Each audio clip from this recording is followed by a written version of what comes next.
God bless everyone and God bless sir. I'm Mamintal Norolain, BA first year student. Here's my video discussion about my assigned part in our report entitled Sustainable Development.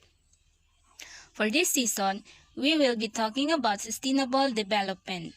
So we all know during our previous discussion, we have come up with the idea in order for us to mitigate the effect of sustainer of climate change, we need to, of course, know the concept of sustainable development.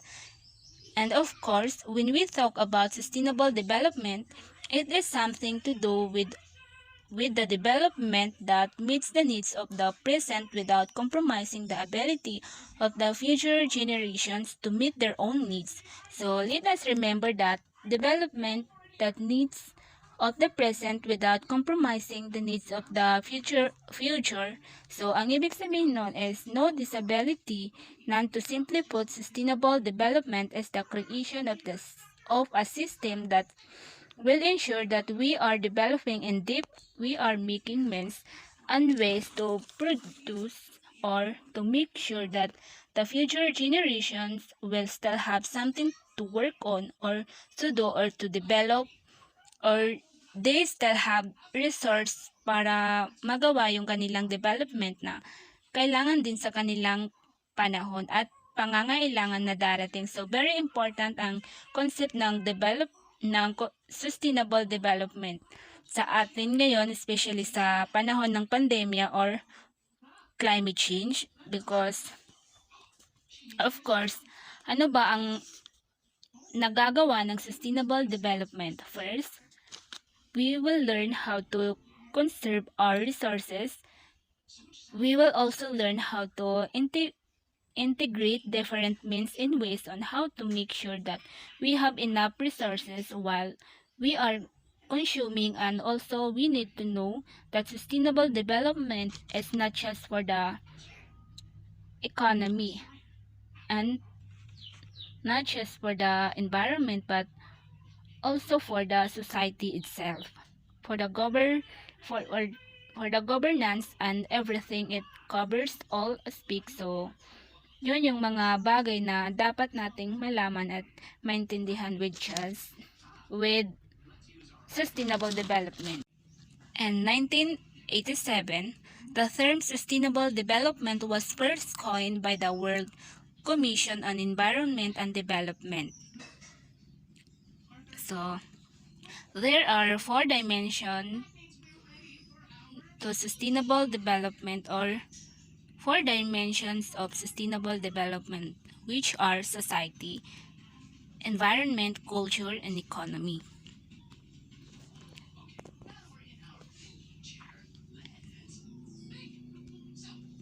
So, the concept of economic development. So, when we say the concept of economic development may be defined as the process by which a traditional society employing primitive techniques and therefore capable of sustaining only a modest level of per capita income and transform into a modern, high-technology, high-income economy. So, what is economic development? Barrowstone, 1961. Economic development is the programs, policies, or activities that seek to improve the economic well-being and quality of life for a community. So, means economic development to you will depend on the community you live in. Each community has its opportunities, challenges, and priorities. Your economic development planning must include the people who live and work in the community. So, let's move on to the economic development strategies. Although economic development priorities vary, economic development strategies often aim for common positive results, such as creating more job and more job variety, keeping businesses and getting new ones, a better quality of life, more people and businesses paying taxes, more productive use of property, promoting your community assets, making and Their role in a community can include leading economic development planning, working toward the community's mandate or vision for economic development, supporting sector relationships, communicating and responding to economic development concerns and opportunities, leading projects to enhance economic development, providing accountability, and ensuring economic development is in an afterthought.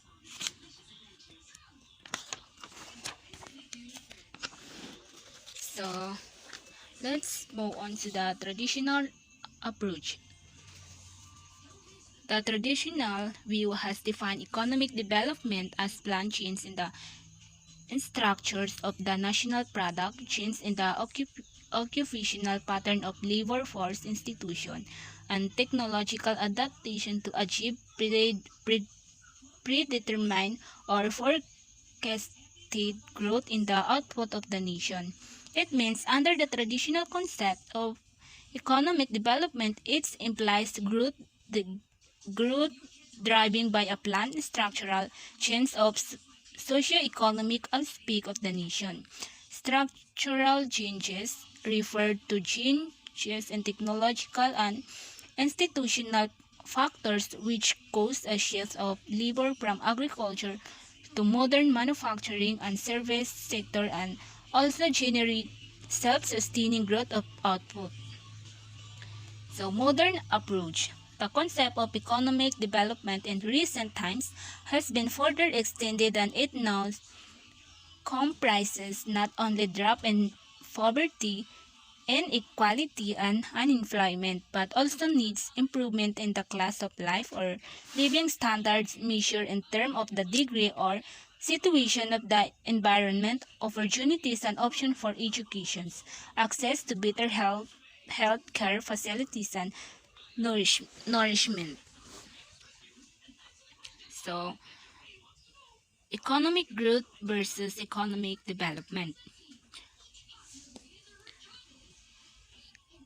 While economic growth and economic development sound like very similar terms, they define two different concepts in the world of economics.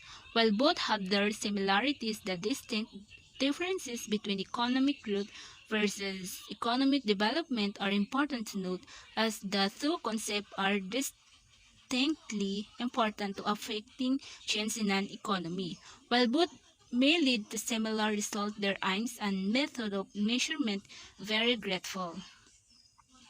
So, what is economic growth? Economic growth is a measurement of the increase in an economic's output.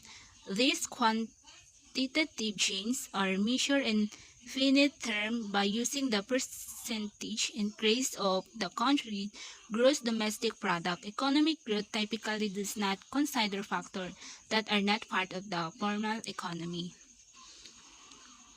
So let's move on to the economic development. So what is economic development? Economic development focuses on increasing intangible results such as systematic change, the standard of living, and overall self-esteem in an economy, indicating an upward movement of an entire social system. Economic development can measure the increase in a community collective morality or their sense of what is right and wrong, or what is good or bad. Development can also focus on specific sector of an economy such as healthcare, conversation, or education. So what makes these two terms so different? The scope of economic development is far broader than